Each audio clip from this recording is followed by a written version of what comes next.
interesting. I was just locked out of my X account for a second. But back to what I was about to say. Guys, it has not been a series of good events for the left. Yeah, what's new, right? But when they see people like Elon Musk and Donald Trump sitting next to each other, you can only wonder what the female psyche is thinking. The degenerate leftist female psyche. You're basically looking at, well, the embodied archetype of how you competently transcend reality. We are definitely living in the best timeline ever. That's for sure.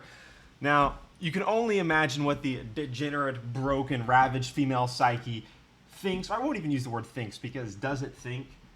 The instinctual reaction it has to viewing the most ultra competent men in the world not only winning but presiding over them competently, saving the world, making it better in every way that they despise and resent.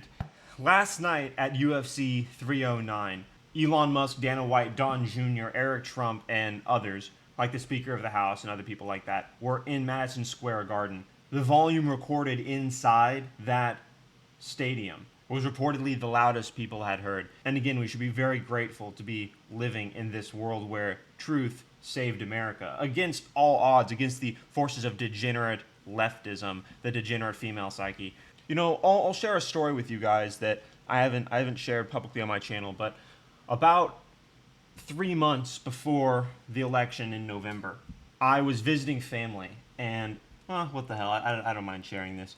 My boomer grandmother, who watches CNN and is on the left, is interesting how a lot of people's grandparents are on the left, even though the stereotype is that they're on the right. Anyway, on the left, and I'm out with one of my cousins who claims to be a communist. I don't think he knows what the word communist means. We're taking a walk in this park, the three of us, and I was talking about the Chinese social credit system and how it's, such a terrible, insane thing. And it was as if I was speaking to zombies.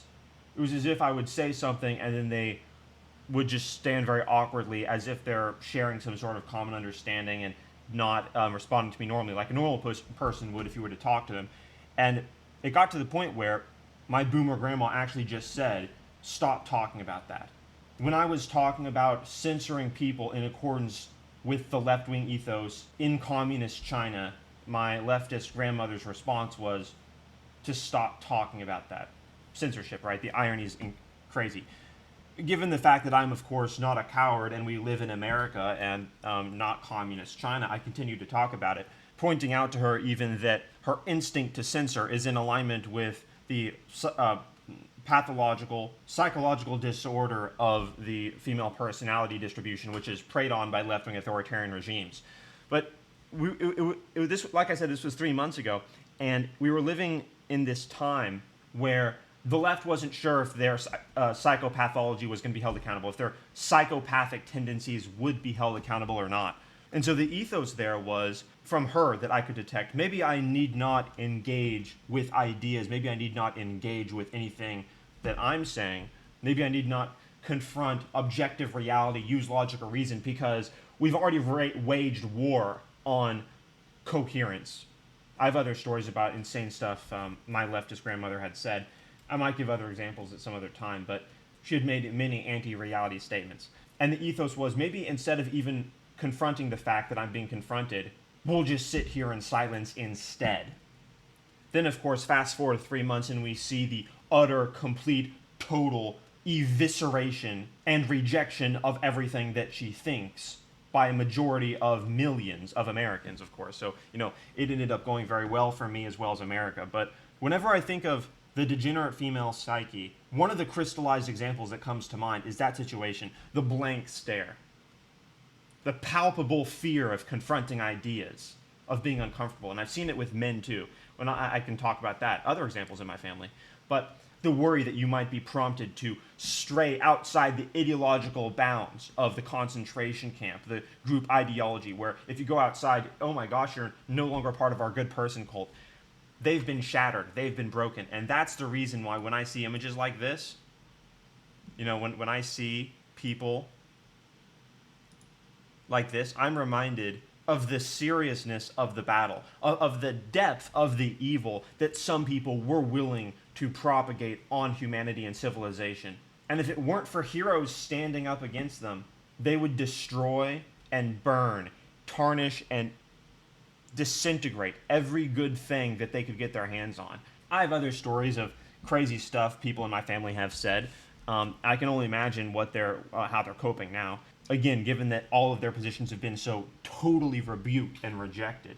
I'm sure many of you can't relate to this because a majority of people in America did vote for Trump, and so just statistically, you probably know a lot of the people that did vote for Trump, but I don't. I happen not to.